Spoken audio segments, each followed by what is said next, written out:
Good morning, champions. Jai Shri Krishna, Radhe Radhe. I hope all are doing well. I am also fine. तो अभी मैं सो के उठी हूँ and you can see my situation. इस तरीके से कुछ हो रही है हालत. और आंखें देखिए, जब हम रात में लेट नाइट तक पढ़ाई करते हैं ना तो इसी तरीके से हालत हो जाती है. तो चलिए पहले हम ब्रश करेंगे, उसके बाद मिलती हूँ मैं आपसे. सो गाइज, अपना ब्रश हो चुका है तो अब करने जा रहे हैं हम मेडिटेशन. काफ़ी रिलैक्स फील हो रहा है ब्रश करने के बाद. में मेडिटेशन करने के बाद मैं चाय बनाऊंगी, उसके बाद सीधा बैठ जाऊंगी पढ़ने के लिए क्योंकि टाइम नहीं है उसके बाद. तो चलिए करते हैं मेडिटेशन.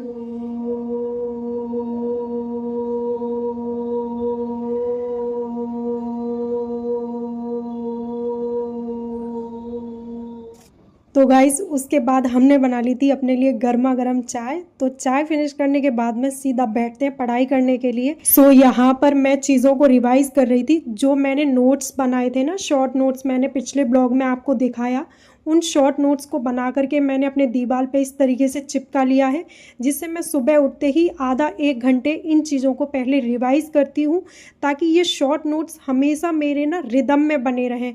कभी ऐसा ना फील हो कि बस लगा के चिपका दिए, उनको रिवाइज़ ही नहीं कर रहे हैं तो फिर क्या मतलब है. तो इसीलिए मैं यहाँ पे इनको रिवाइज़ कर रही थी. तो चलिए शुरू करते हैं अपना फर्स्ट स्लॉट. और आज हम पढ़ने वाले हैं बेसिकली यूरोप कॉन्टिनेंट. और आज बहुत ज़्यादा मज़ा आने वाला है गाइज, क्योंकि हम यूरोप की फिजिकल एंड पॉलिटिकल दोनों ही कंडीशन को आज समझेंगे, जानेंगे. कुछ इंटरेस्टिंग क्वेश्चंस भी मैं आपसे पूछूंगी.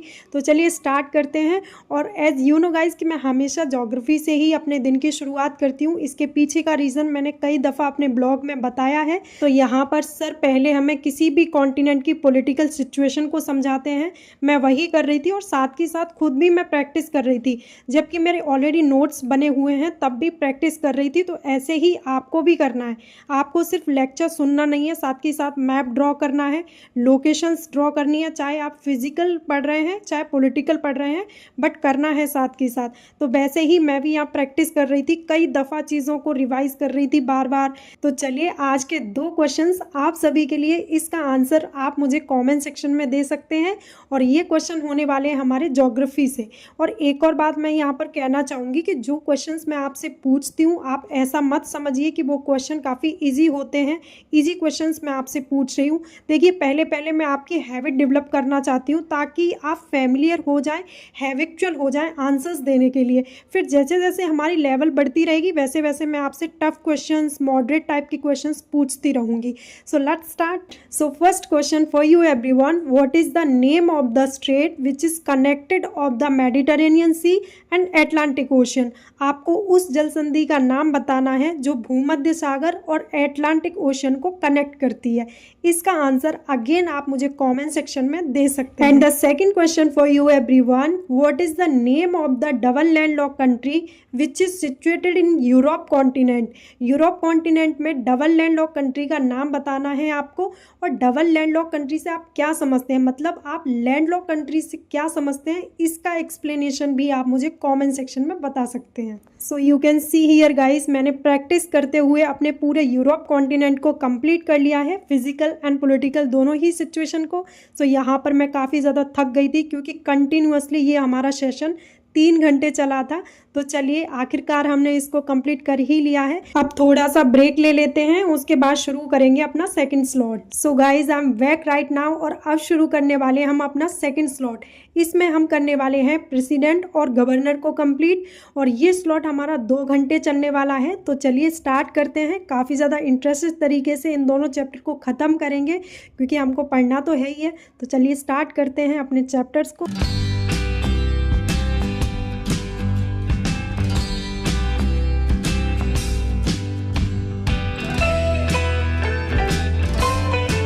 तो चलिए तब तक अपना चैप्टर फिनिश हो रहा है, तब तक मैं कुछ क्वेश्चंस आपसे पूछ लेती हूँ. तो पहला क्वेश्चन आपको ये बताना है कि हमारे देश में प्रेसिडेंट का इलेक्शन डायरेक्ट होता है या फिर इनडायरेक्ट. और दूसरा क्वेश्चन आपके लिए ये है कि प्रेसिडेंट के इलेक्शन में कौन कौन से मेंबर्स पार्टिसिपेट करते हैं. And one of the important and last question for you everyone. आपको ये बताना है कि हमारे देश में लोकसभा, जिसको हम लोअर हाउस बोलते हैं, और स्टेट लेजिस्लेटिव, जिसको हम राज्य विधान परिषद बोलते हैं, ये दोनों सदन अगर डिसॉल्व हो जाते हैं और उसके बीच में अगर प्रेसिडेंट का इलेक्शन कराया जाता है, तो क्या इन दोनों सदनों के जो सदस्य होंगे वो प्रेसिडेंट के इलेक्शन में पार्टिसिपेट कर पाएंगे या नहीं। तो इस तरीके से चैप्टर को इंटरेस्टेड बनाते हुए हमने ख़त्म कर दिया है प्रेसिडेंट वाला चैप्टर। और यहाँ पर गाइज मैं पानी पी रही थी क्योंकि 2 घंटे कंटिन्यूअसली यहाँ पर पढ़ाई की है। तो इस तरीके से आप भी अपने पास में वाटर बॉटल रखिए ताकि थोड़ा सा रिलैक्स फील होता रहे बीच बीच में। और फिर शुरू करते हैं अपना सेकंड चैप्टर, जो होने वाला है हमारा गवर्नर का चैप्टर।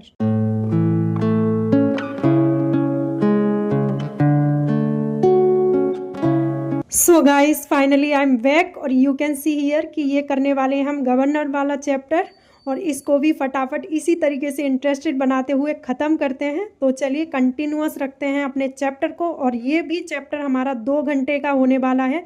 तो इस तरीके से इन टोटल हमारा 4 घंटे का स्लॉट हो जाएगा पॉलिटी का। तो चलिए कंटिन्यूअस रखते हैं अपनी स्टडी को।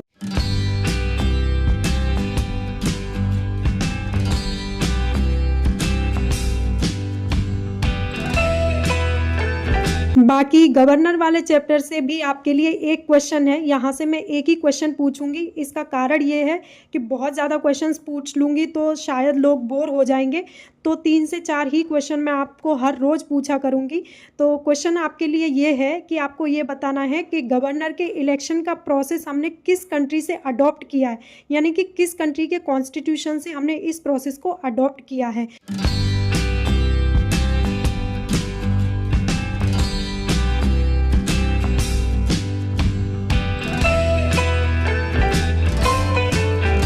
तो इस तरीके से आपको क्वेश्चन पूछते पूछते मैंने भी अपना चैप्टर कर दिया है फिनिश, और ये हमारा 4 घंटे का स्लॉट होता है कंप्लीट। और यहाँ पर मैं एकदम से फुली एग्जॉस्टेड, टायर्ड फील कर रही हूँ। तो अब लेंगे हम एक लंबा सा ब्रेक 20 मिनट का, जिसमें हम कोई भी मोबाइल यूज़ नहीं करेंगे, कोई भी वीडियो स्क्रॉल नहीं करेंगे। ऐसा ही आपको करना है, अपने माइंड को पीस देना है ना। और पीस के लिए आप वॉकिंग कर सकते हैं, थोड़ा सा पानी पी सकते हैं। तो इस तरीके से मैं यहाँ वॉकिंग कर रही थी। तो चलिए इसे कंटिन्यू करने के बाद में अपना लास्ट स्लॉट करेंगे, जो होने वाला है हमारा PYQ का।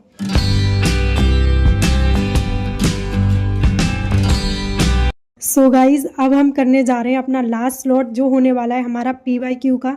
हालांकि काफ़ी ज़्यादा रात हो चुकी है और थोड़ा टायर्ड भी फील हो रहा है, मन नहीं कर रहा था, बट जो हमने टारगेट लिया है वो तो हम कंप्लीट करके ही रहेंगे। तो आज मैं 2022-2021 के PYQ लगाने वाली हूँ, और आज मैं ज्योग्राफी के PYQ लगाने वाली हूँ बेसिकली। तो आज काफ़ी ज़्यादा मज़ा आने वाला है, इंटरेस्टेड तरीके से अपने लास्ट स्लॉट को भी ख़त्म करेंगे। तो चलिए इसे कंटिन्यू रखते हैं।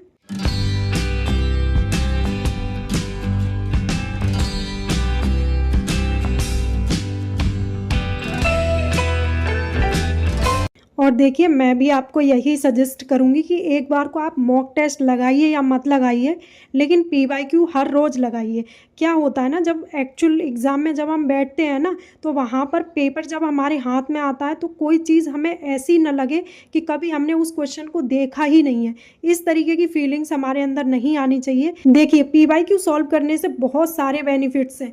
एक तो आपकी साइकोलॉजी उसी तरीके की डेवलप हो जाती है जैसा पेपर आने वाला है ना, और उससे पहले आपके क्वेश्चंस की प्रैक्टिस भी हो जाती है। तो बेस्ट वे है कि आप PYQ सॉल्व कीजिए। ज़रूरी नहीं है कि पेपर पास में हो तभी हम PYQ करें। जब आप प्रिपरेशन स्टार्ट कर रहे हैं तब भी आपको सेकेंड डे या वीकेंड में जब भी आपको टाइम मिल रहा है ना, तब आप PYQ कीजिए। क्योंकि मुझे ये तरीका पर्सनली काफ़ी ज़्यादा पसंद आया, इसलिए मैं यहाँ पर आपको शेयर कर रही हूँ।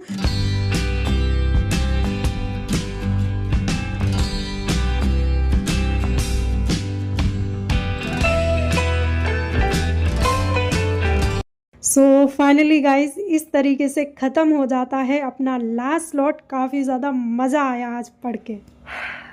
सो फाइनली गाइज अपना ख़त्म हुआ आज का टारगेट। आज हमने 10 घंटे पढ़ाई की है, और ज़रूरी नहीं है कि हर रोज़ आपका एक जैसा जाए। कभी आप 10 घंटे पढ़ोगे, कभी 8 घंटे, कभी 15 घंटे, कभी 16 घंटे, डजन मैटर। आपके टास्क और आपके टारगेट कंप्लीट हुए कि नहीं ये मैटर करता है। तो आज मेरे 3 टारगेट थे, तो वो मैंने कंप्लीट कर लिए हैं। और अब ब्लॉग को यहीं एंड करते हैं। एंड मैं उम्मीद करती हूँ कि आपको ब्लॉग पसंद आया होगा। अगर पसंद आया है तो वीडियो को लाइक कर देना, चैनल को सब्सक्राइब कर लेना और वीडियो को शेयर कर देना अपने फ्रेंड्स के साथ में। तो मिलते हैं किसी नेक्स्ट ब्लॉग के अंदर, तब तक के लिए good night, take care, protect yourself, bye bye.